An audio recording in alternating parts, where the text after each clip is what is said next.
5ចំណុចដែលធ្វើឲ្យសាច់គោ Wagyu មានតម្លៃថ្លៃចំណុចទី1ហ្នឹងគឺពូជនិង genetic ហ្នឹងហើយបងប្អូនទាំងគ្នាហេតុអីបានជាសាច់គោ Wagyu ហ្នឹងវាមានអា Marbling ហ្នឹងច្រើនម៉េច Marbling ហ្នឹងគឺជាអាខ្លាញ់ដែលមាននៅក្នុងសាច់គោហ្នឹងអាសសនេះអញ្ចឹងអា genetic របស់គោហ្នឹងគឺវាមានអាហ្នឹងហើយនៅពេលអាហ្នឹងពេលយើងញ៉ាំយើងអត់ចាំបាច់ទៅពៀគឺវាលាយចូលមាត់ហ្មងអញ្ចឹងពេលយើងញ៉ាំទៅវាឆ្ងាញ់ខុសពីសាច់គោធម្មតាហើយទី2គឺរយៈពេលចិញ្ចឹមបងប្អូនទាំងគ្នាគឺគេចំណាយខ្ពស់មែនទែនទៅលើការចិញ្ចឹមវាហើយវាប្រើពេលយូរ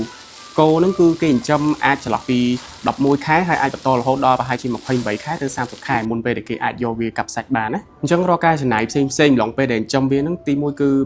របបអាហារកន្លែងចិញ្ចឹមកម្លាំងពលកម្មថ្នាំសង្កូវ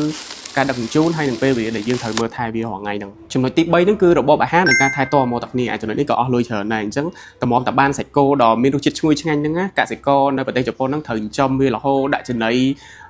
ចាក់ថ្នាំសង្កូវអីផ្សេងៗហ្នឹងគឺត្រឹមត្រូវនឹងមានស្តង់ដារមែនតើចំណុចទី4គឺនិយាយពី grading អញ្ចឹងបន្ទាប់ពីគេបានចិញ្ចឹមវាគ្រប់ខែគ្រប់ថ្ងៃអីហើយគេចាប់ផ្ដើមកាប់សាច់លក់ហើយអញ្ចឹងដល់ពេលដែលកាប់សាច់លក់គេចាប់ផ្ដើមបែងចែកប្រភេទសាច់ទៀតហើយប្រភេទសាច់របស់គេហ្នឹងមានពី A1 ដល់ A5 ហើយ A5 ហ្នឹងជាសាច់ដែលថ្លៃជាងគេព្រោះដោយសារវាមាន Marbling ច្រើនជាងគេចំណុចទី5ហ្នឹងគឺនិយាយពីតម្រូវការអញ្ចឹងដោយសារតែគោហ្នឹងប្រើពេលចិញ្ចឹមរយៈពេលយូរហើយតម្រូវការទីផ្សាររាល់ថ្ងៃហ្នឹងវាមានច្រើននៅលើពិភពលោកជាហេតុធ្វើឲ្យសាច់គោ Wagyu ហ្នឹងវាមានតម្លៃកាន់តែថ្លៃទៀតហើយតាក់ទងជាមួយនឹងមធ្យោបាយដឹកជញ្ជូនពីប្រទេសមួយទៅប្រទេសមួយក៏ជាហេតុធ្វើឲ្យសាច់គោនឹងមានតម្លៃថ្លៃផងដែរ